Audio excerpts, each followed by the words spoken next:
ধোলাপুরের এক ছোট্ট গ্রামে মিনু এবং তার মা বাবা বাস করতেন। এই ছোটখাটো গ্রামে মিনুর বাবা বেশ ধনী ব্যক্তি ছিলেন। মিনুদের খামার বাড়িতে তাদের পোষা অনেক কিছু পশু পাখি ছিল, গরু, ছাগল, মুরগি। তারা অনেক কিছুই পুষতে ভালোবাসতেন।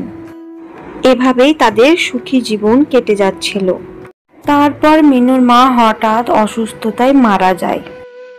মিনু অনেক কান্নাকাটি করে। মা, তুমি কোথায় গেলে? মা, তুমি ফিরে এসো, আমাকে এভাবে ছেড়ে যেতে পারো না। মিনুর অনেক মন খারাপ করছিল বলে সে জঙ্গলে এসে সেখানে বসে পড়ে আর মনে মনে ভাবতে থাকে, মা, আমি এখন কি করব? মা, আমি এখন কোথায় যাব? তুমি কোথায় গেলে আমাকে ছেড়ে? মা, তুমি ফিরে এসো না মা, আমার কাছে ফিরে এসো না মা। তারপর মিনুর মা সেখানে চলে আসে আর মিনু তো অনেক খুশি হয়ে যায়। মা, মা, তুমি এসেছো মা, আর যেও না আমাকে, প্লিজ আমাকে ছেড়ে আর যেও না, কখনো যেও না। বলো না মা, আর যাবে না কখনো? না রে মা, আমি যে আর ফিরে আসতে পারবো না, আমি তো সেই চলে গেছি না ফেরার দেশে। তুই চিন্তা করিস না মা, তোকে আমি যা বলছি তাই।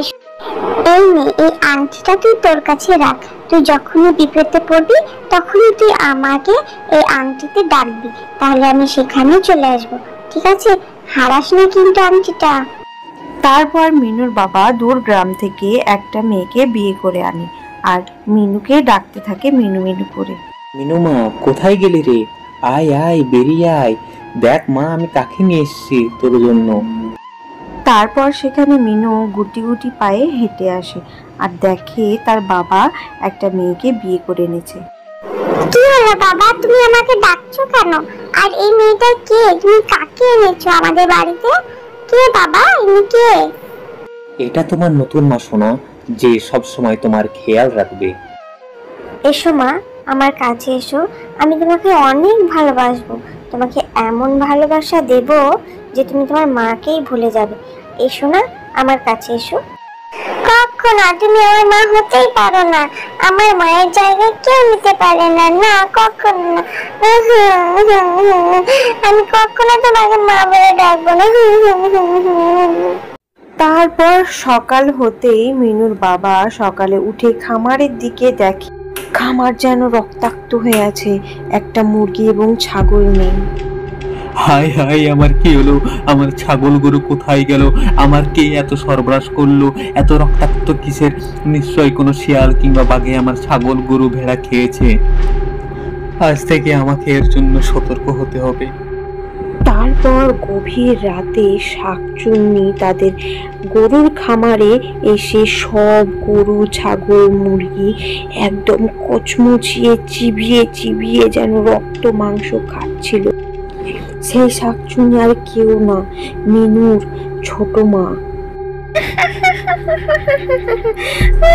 এবার তোদের পালা, তোদেরকে খেয়ে আমি যাব।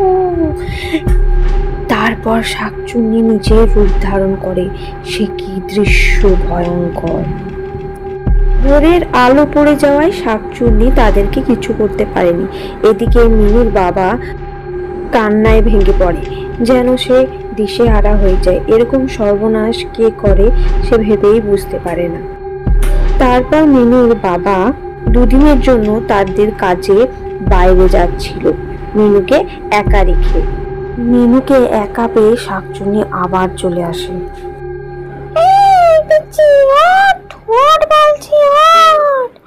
দেখ, আমি এসেছি তোকে খাবো বলে। আমাকে মেরো না, আমাকে মেরো না। কে তুমি?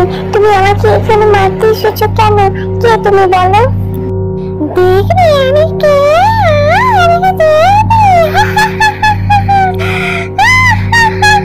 দেখ আমি কে। মিনু তার আসল রূপ দেখে ছুটে যেন দৌড়ে পালিয়ে যায়। মিনু শাকচুন্নির হাত থেকে দৌড়ে পালাতে পালাতে সেখানে হোঁচট খেয়ে পড়ে যায়। মিনুকে ধরতে গিয়ে সে এক ঝটকায় সরে যায়। কি হলো? আমি এখান থেকে পড়ে গেলাম কেন? কি এমন? অমনি সেখানে মিনুর মায়ের আত্মা চলে আসে। এই ডাইনি, তুই আমার মেয়ের ক্ষতি করতে এসেছিস? তোকে আমি আমার মেয়ের কখনো ক্ষতি করতে দেব না। তুই কি ভেবেছিস? রাত শেষ হয়ে দিনের আলো পড়ে যায়। এদিকে মিনুর বাবাও বাড়ি ফিরে আসে, আর বাড়ি ফিরে এসে তার মায়ের সাথে কথা বলে।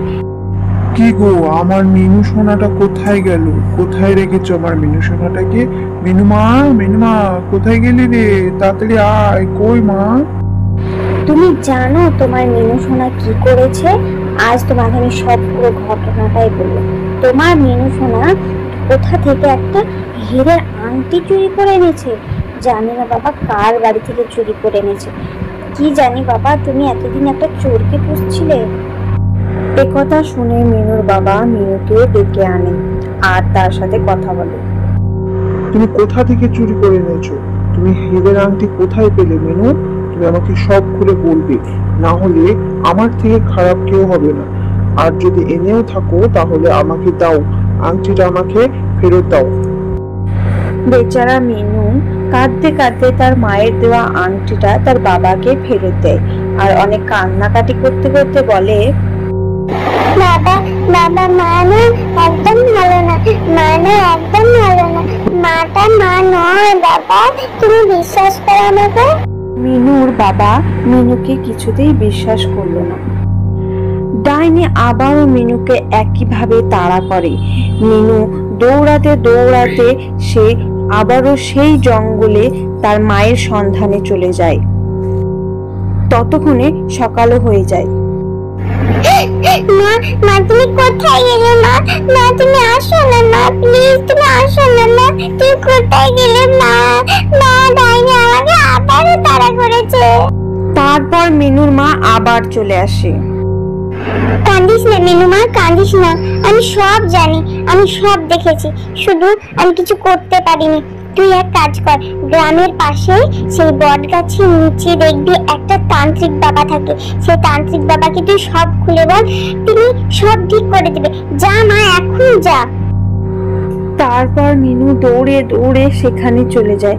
বেচারা হাঁপাতে হাঁপাতে তান্ত্রিক বাবার কাছে এসে পৌঁছয়। মিনু তান্ত্রিককে কাঁদতে কাঁদতে সবকিছুই বলে। চিন্তা করিস না মা, চিন্তা করিস না, তুই কোনো চিন্তা করিস না, এর সমাধান আমি করব, দেখ তুই।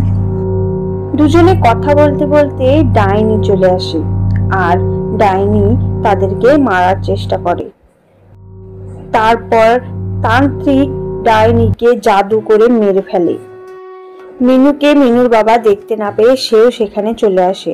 তারপর সব ঘটনা তান্ত্রিকের মুখে শোনে আর মিনুর বাবাও অনেক কান্নাকাটি করে অনেক ধন্যবাদ জানিয়ে সে মিনুকে নিয়ে বাড়ি যায়। মিনুকে মিনুর বাবার সাথে খুশি দেখে মিনুর মায়ের আত্মা শান্তি কামনা হয়। এই ছোট বন্ধুরা, তোমরা কি চাও তোমাদের নাম দিয়ে কার্টুন স্টোরি বানাই? তাহলে এক্ষুনি আমাদেরকে কমেন্ট করে তোমার নাম আর তোমার গ্রামের নাম আমাদেরকে বলে যাও। আর হ্যাঁ, চ্যানেলটা কিন্তু সাবস্ক্রাইব করো যাতে তোমাদের নাম দিয়ে স্টোরিটা সবার আগে দেখার জন্য। দেখা হচ্ছে নেক্সট ভিডিওতে।